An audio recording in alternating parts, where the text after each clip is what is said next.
This is a podcast presented by Hard to Find Media. Subscribe to Hard to Find Media on youtube.com/Hard to Find Media Network. This shit is free. Share it. Blast it. Whatever it is, I can handle it. You're the one always telling me I need to find my destiny. Well, one thing's for certain, it's not here in Kansas. You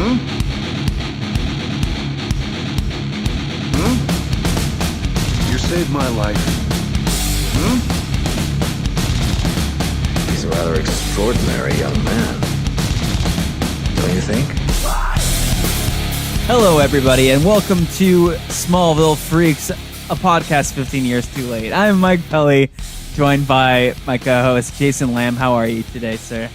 I'm doing great as usual. Yeah, we're here for another episode. We just wrapped up another episode of season 1. Yes. And I'm pretty pumped about it. Are you? Yeah, it was a good episode. Called X-Ray. a lot of good stuff in this one. I think we should just go ahead and dive right in. All right, let's do it. I gotta say, this is the episode that it's the first time where you really get to see one of my favorite things about the show, where it's Superman, like young Superman, figuring out his new powers in very funny, questionable ways, but we'll get to that. And having the help of his parents.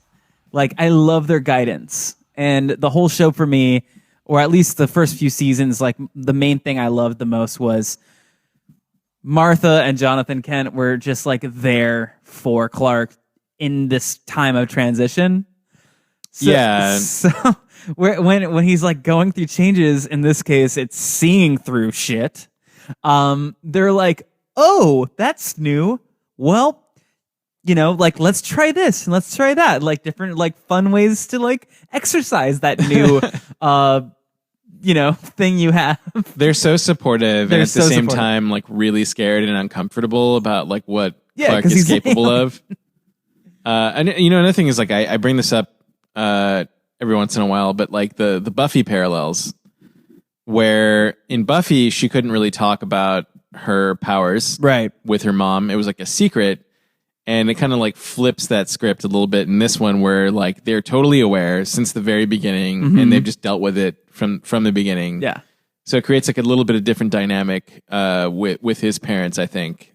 Oh, absolutely. And it's always so weird. Like, I love seeing Martha's face every time Clark is just like, "Hey, Mom, I can jump tall buildings at a single bound," and she's like, okay, well, it's just, I love the way that maybe you should be responsible about this, Clark. Totally. So I love that. And this is the beginning of that sort of like relationship. You really get to see that family dynamic of the show. But, let's dive into the real fun stuff. Okay. First off, we're doing an overview, and we need to start with the fact that like the episode cold opens with Lex Luthor robbing a bank, I think. Right. It's not really about that. Well, it's like literally the episode is about. Right. If you want to focus on the villain, like let's do that in one big nice clump. So it starts off. There's a shapeshifter, like the girl, this woman or girl, I guess she's still in high school, who's supposedly best friends with Lana, can shapeshift, and she's doing it to like rob banks as Lex Luthor and all this weird stuff. And her mom, I guess, like knows that she has this ability, and then she straight up kills her mom, just like pushes her down the stairs, just like Bug Boy. Like, there's a common thread going on here with these freaks of the week. Yeah, where like they kill their moms who are all single. But I wonder if it's on purpose in a way to sort of like the writers relating to the audience, which is like these young angsty teens. It's like, I wish I could just kill my mom. Right, and they actually do, and they show you like the consequences of that action. Yeah, like. Here's why it's a bad idea if you stuff your mom in a cabinet in her antique shop. Yeah, she had to keep like also pretending like shape-shifting into her mom to like cover for her mom that's dead. Yeah. Like the shop, the antique shop that her mom owns. Like Martha would come in and ask questions, and she'd be like, "I don't know. I guess you can come. You should come back later." But it's just like she didn't plan ahead on that killing her mom on that one. Right. Granted, she did seem a little bummed when her mom died, but she got over that pretty quick. But back to so that anything else to add to that, to the villain? I mean, she's a stalker. Right, like, right. She stalks Lana and dresses like her and like steals her clothes and like tries Whitney's is like tries to move in with her, makes out with Clark while being her, makes out with Whitney while being her. Well, I wanted to talk about some of that in the drama segment because I think she stirs up some stuff that is really, really good. I really want to talk about the fact that Clark is looking at naked women through the wall. All right, because so this is what the episode is called, X-Ray, and it's like really just sort of focusing on the fact that he's got this new thing. Right. But the first reveal is him looking at these girls through the wall, and they're all naked, and he's just grinning, and his grin gets bigger and bigger and bigger, and it's really perverted. It's really, really creepy. I gotta say, I think that Smallville, at least the first couple seasons, kind of remind me of like a wholesome type, like, what is it? The vibe I get is it's not like a Christian show or anything, but like I think the family values of the show are very wholesome. Right. And especially with the Kent family, like the way how they like work through stuff, it just seems that way. But him just grinning, looking at naked girls through it just threw me off. I think it's also like it's wholesome in a way, like who, like nowadays like kids would probably just like get like internet porn. Yeah. But he's in this small town at this period. He's probably still on dial up, and like the closest thing he can get is his X-ray vision. Exactly. At this point. It's like the first time he's like ever seen high school girls naked. And it I mean, I also get he's probably smiling because he's like, oh fuck, I can see through things. That's pretty tight. Yeah. So I don't know. I thought that was really funny. Another thing is, so Tina, who's the shapeshifter freak of the week, she comes off as someone that's like Lana's either current best friend or former best friend, because even Lana says like, "Oh, hey Tina, I haven't seen you in a while." Like, it was like, "Who the fuck are you?" Yeah. It's like, "Who the fuck are you?" If you're supposed to be, why haven't I seen you before? Like, she kind of comes off as like, "Oh, I'm Lana's best friend." No, you're not. Yeah, I haven't seen you for the last 3 episodes. Like, where'd you come from? Yeah, and you get the feeling throughout the episode that Lana is being polite, and she's like, "Oh, this girl's like being really weird," but she's not, and like she says that they're best friends, but Lana never acknowledges that. Right, is never like excited to hang out with her. Is always just like, it seems like a charity case in a way. Yeah. Another last thing on the overview is just Lex is pretty much becoming more awesome in this episode. This guy shows up. What does he call him? What does Lex call him? Reggie? No. Raj. His name is Roger. Roger. He calls him Raj. Hey, Raj. Just like as a real insult. And this guy, Roger, actually is a heavy player moving into the actual season. You don't know that watching this episode because he seems like a one-off because Lex fucking owns him. Oh, I didn't remember that. But no, he becomes important. He does become important. They set that up in this episode. So keep your eye on that guy. He brings up Club Zero, which is just under his breath, but like that is an episode in like season 2 that you find out all this stuff about. And since we've seen the show, we know that. Yeah, like this crazy life that Lex had in Metropolis before he was assigned to Smallville by his father. So Raj just kind of has this, I don't know, he feels like he can easily blackmail Lex for all this easy stuff. Right. And Lex easily takes care of that situation by threatening removing his identity from the earth. He's not going to kill him. No. He's just going to make sure that he doesn't exist. Yeah, and the guy immediately retracts. Yeah. All right, so moving on to the drama. Trust me, you don't want to know me the way you think you do. Clark, that's my decision to make. All right, so not much in this episode, but a few things I wrote down here. So when Lana shows up at the barn and starts making out with Clark is super excited, but it's not Lana. It's Tina. Tina turned into Lana. But that's where you first really get Clark's raging excitement for Lana. Raging. I'm sorry. Yeah. But he was really stoked on that. But then when he like backed up and it turned into Tina, he's like, no. But like, I feel like that sort of set the tension for where Clark's head is right now with Lana. Right. Like, he would have totally been into that. He did make out with her back. It was like so down. But like, why was her like evil plan to make out with Clark? Like, why did she want that so bad? There are so many questionable things Tina did in this episode. Yeah. Like, that doesn't make any sense. Especially right away killing her mom when she didn't need to do that. Yeah. So she kills her mom. She tries to like basically steal Lana's identity. She makes out with Whitney, Lana's boyfriend, while pretending to be Lana. Ultimately, just ends up deciding to kill Lana as Whitney. Yeah.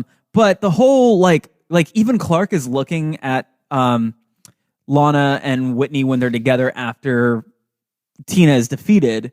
He's still like he's like creeping. Like he starts using his X-ray vision, his new X-ray vision, to watch them like make out in the room. It was in front of his mom. In front of his mom, Martha is watching him look through the wall and seeing Whitney and Lana make out. It's very Superman Returns, but imagine if Martha Kent was there too. Right. More whisper talking. There's a lot of fucking. She like whispers so much. My parents, Clark, my parents are so, they're, you know what? I really got to think about my mom. I want to hear her give a speech at the school. God, I really hope she doesn't ever listen into this episode just out of curiosity, you know? Kristen, what's up, Kristen? Glad to have you as a listener. But you really get that vibe that he's like actually like now kind of lusting for her a little bit. Right. Moving on to the drinking game. The party can officially begin. The Luthors are here. All right. So in this one, what do we got? I didn't actually get the current tally. Let's see here. Like the total? So the final tally for this episode is 15. 15 drinks, 15 sips, whatever it is you want to do.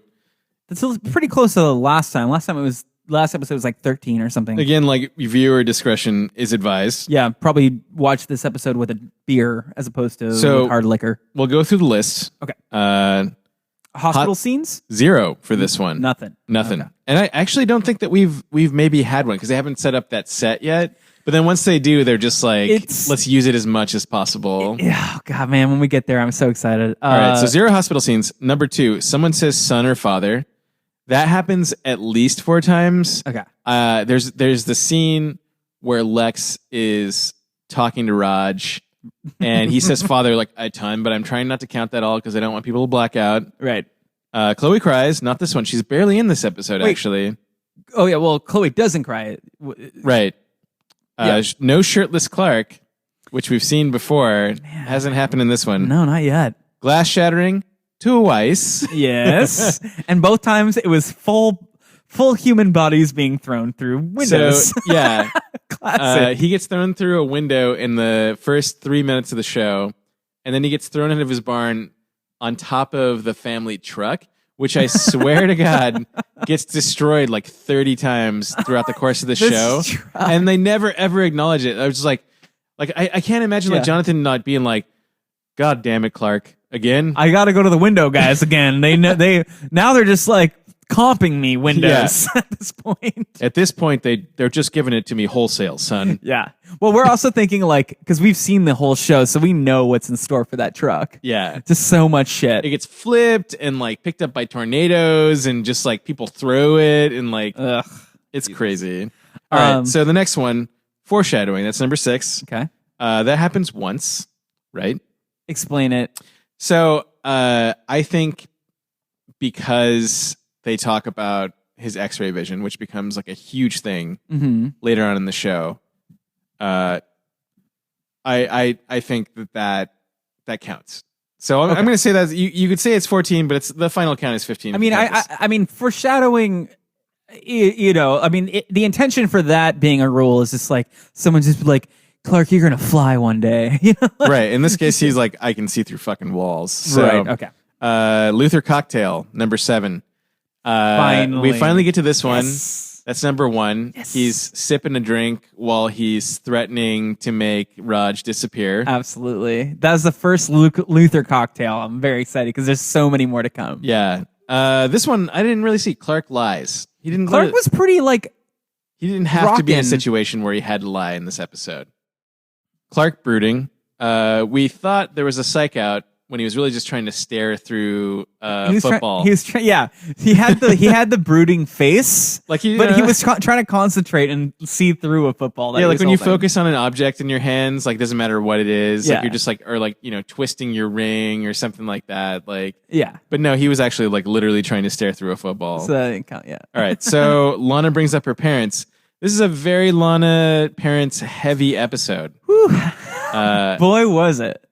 At least 5 times. You can't count up every single time because sometimes other people bring it up. Mm-hmm. But at least 5 times she mentions her parents or her mother. The writers of this episode were really trying to drill that one in.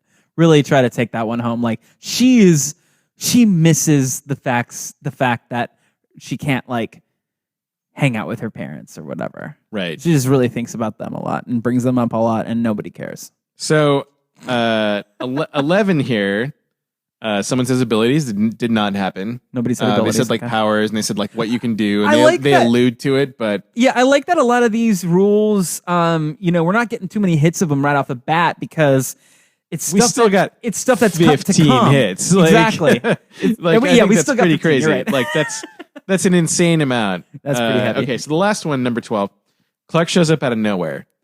Does happen. He just happens to be like, why is he there? Why is he in the graveyard?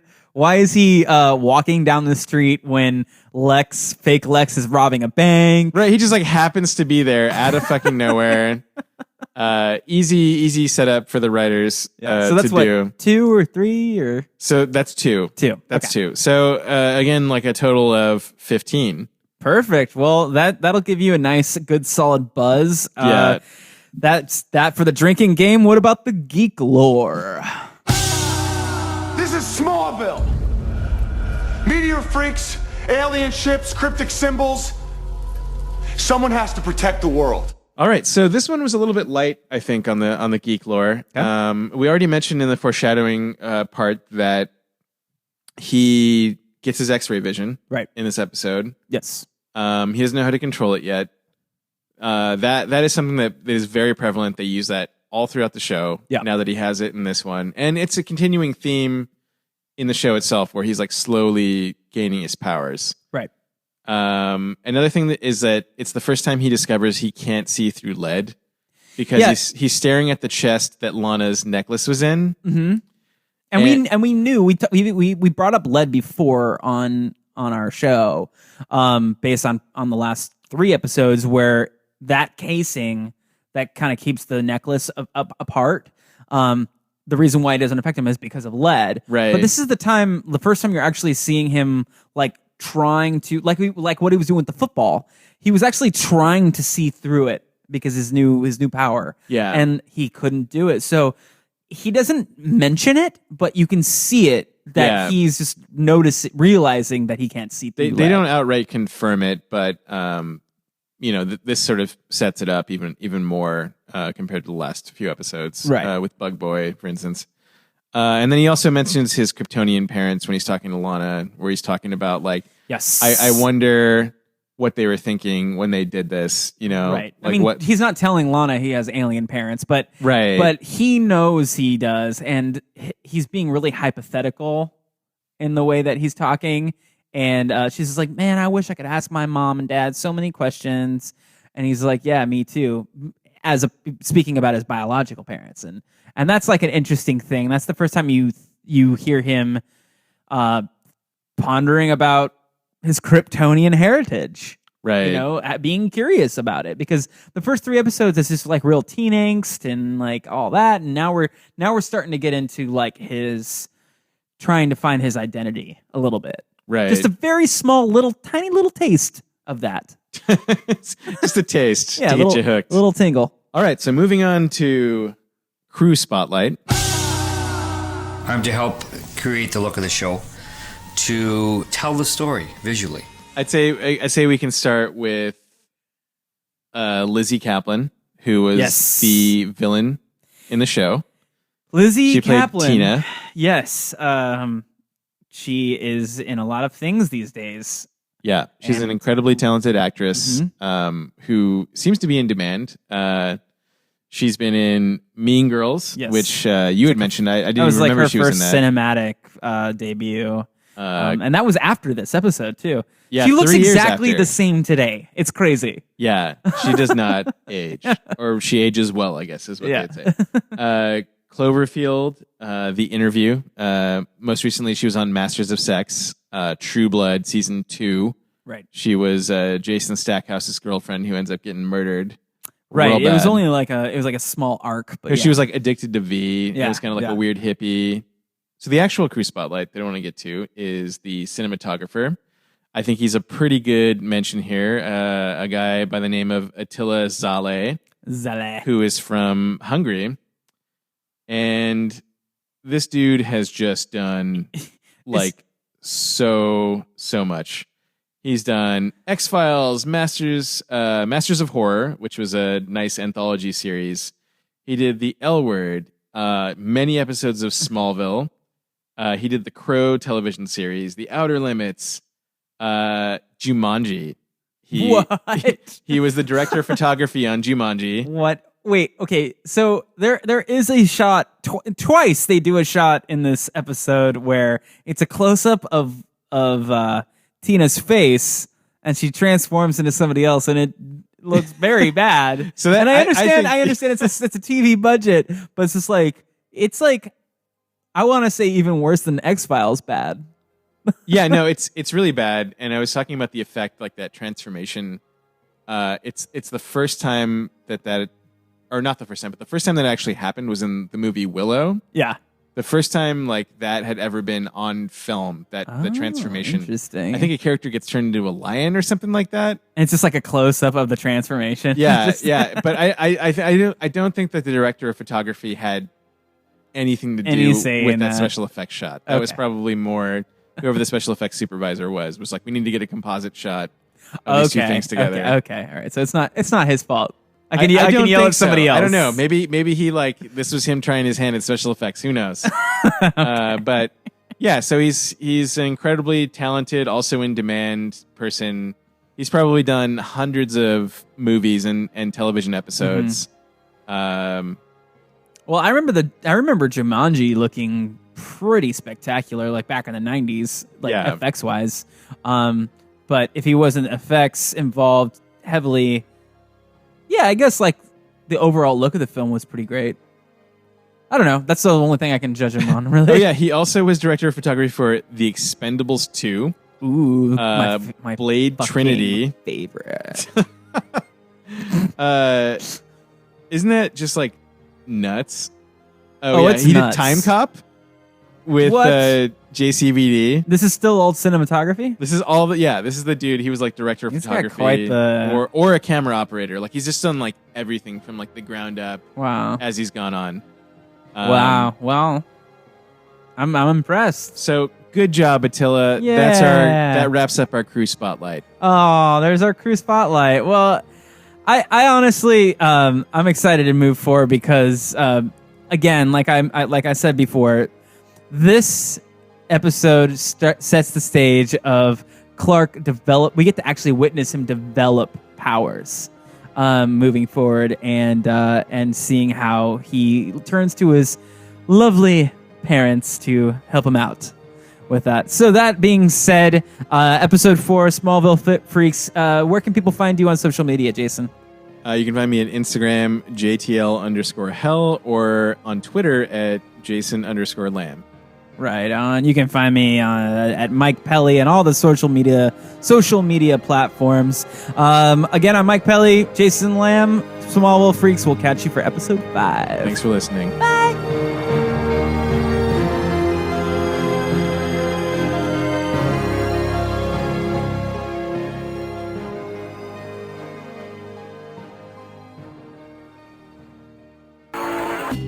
This has been a podcast presented by Hard to Find Media. Subscribe to Hard to Find Media on YouTube. youtube.com/hardtofindmedia network. This shit is free. Share it. Blast it. Fuck it.